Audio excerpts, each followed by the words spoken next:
Okay, in the next example, I want to talk about marbles. So, hypothetical situation, you have 3 red marbles and 2 green marbles in a bag. Okay, so scenario A is you draw 1 marble, then replace it in the bag. Okay, you then choose another marble. What is the probability that both you choose are green? So again, probability is what you want out of the total.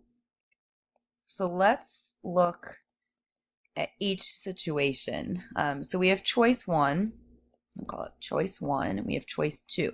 I'm going to look at those as 2 separate events, and probability we call that an event. So in event 1, you draw 1 marble and replace in the bag. Okay, so what's the probability that the first one is green? Well, there are 5 marbles total. Okay, and you want to choose a green one. So how many ways are there to choose green would be 2. Now, in event 2, you choose another marble, remembering that you did replace the last one in the bag. So there's still 5 to choose from, and you also want to choose a green. There are 2 green to choose from. Okay, so each event has a 2/5 chance of happening. Okay, so we are going to combine those now, and the way you're going to do that is using multiplication. And I'll backtrack to why in a second, but remember when you multiply fractions, we're going to multiply across the top and across the bottom. So the chances of picking 2 greens in a row with replacement is 4 out of 25. And there's a couple of different ways to understand why we multiply. I have this really detailed explanation linked to my website, but I'm going to briefly summarize the important pieces right now. So this can all be summarized by the basic rule of when you add, when you multiply. So if things can occur at the same time, then you multiply. If they can't occur at the same time, then you add. So quick example, let's say you're rolling a die, and I ask you, what are the chances of rolling a 2 or a 7 on your first roll? So 2 or 7 on your first roll. Those cannot happen at the same time. You're either going to do one or the other. So then you would add the probabilities. Okay, now what if I say, what is the chance that you roll a 2 on your first roll and a 7 on your second roll? Those can occur at the same time, so you'd multiply their probability. There's tons of examples here. I highly recommend you take a look. Okay, and you can kind of look at this summary as well. So when we add, we call those mutually exclusive events. So mutually exclusive events is just a fancy way of saying they cannot occur together. And when we multiply, we want independent events, which means one event does not affect the other, so they can happen at the same time.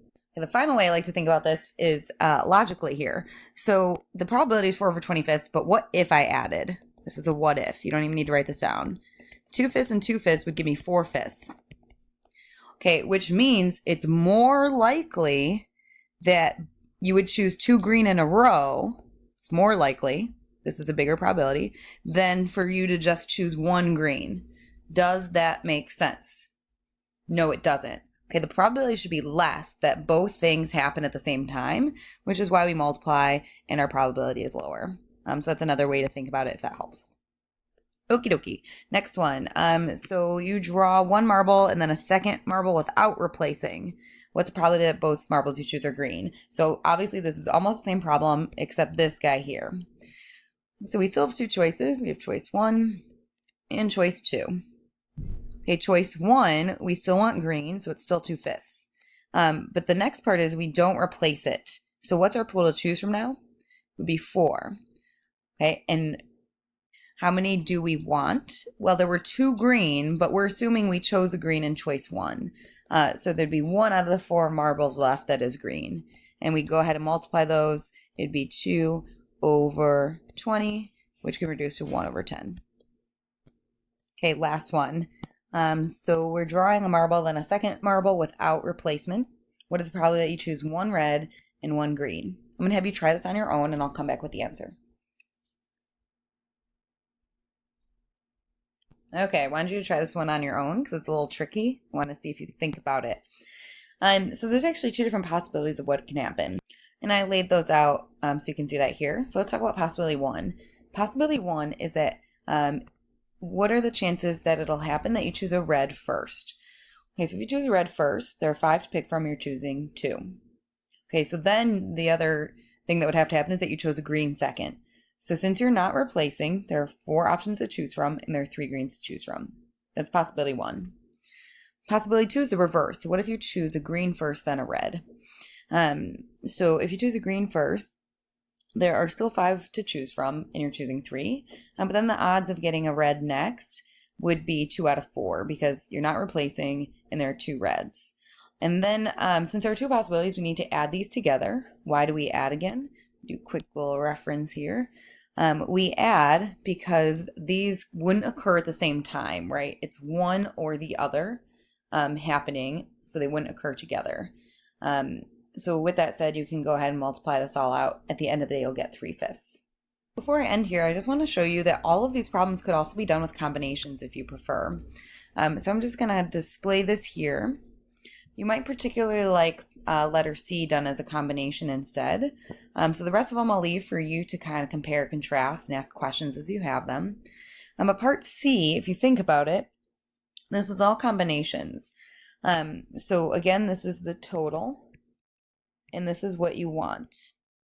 And you can do the calculations to confirm that you get the same thing. I'm not going to do that here.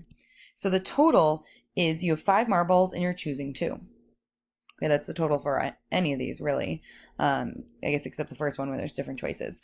And then what you want is you want 1 out of the 3. Which one had 3 again? You want 1 out of 3 red and 1 of the 2 green. So you can write this out as a combination, and you might find this more understandable. So take a look at these, see what you think, and we'll go on to the next problem.